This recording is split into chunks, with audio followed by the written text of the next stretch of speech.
The objective of this lesson is to give background understanding for using greatest common factor and least common multiple with multiplication and division. In the 4th grade, students were introduced to factors of whole numbers 1 through 100 and multiples of one-digit numbers. They used a variety of manipulatives and lists to identify the factors and multiples of numbers within the given ranges.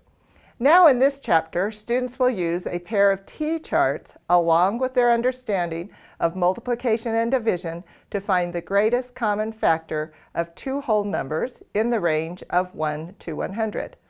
For example, when finding the greatest common factor of 36 and 30, we draw a T-chart for 36 and 30 and list the factors of each. For 36, the factors are 1 and 36, 2 and 18, 3 and 12, 4 and 9, and 6 and 6.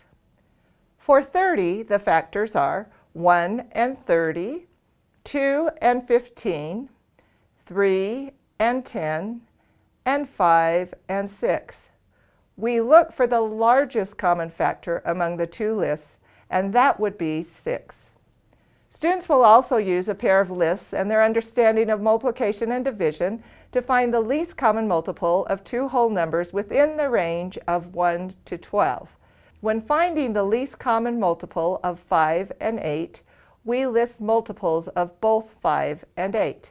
Multiples of 5 are 0, 5, 10, 15, 20, 25, 30, 35, 40, 45, and so on.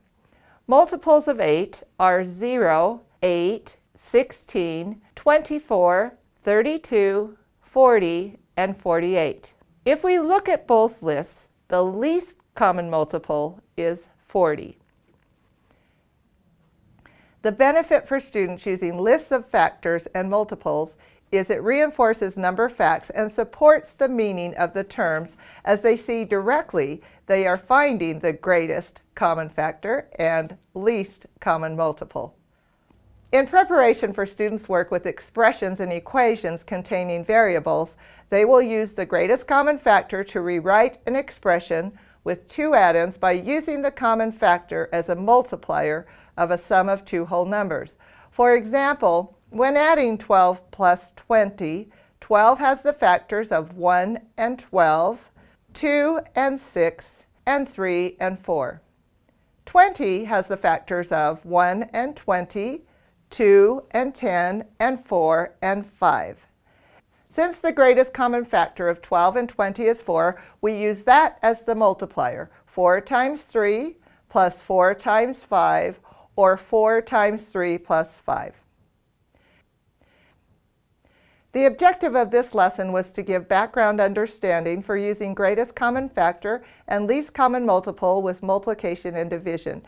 We met this objective by using T-charts and listing factors and multiples.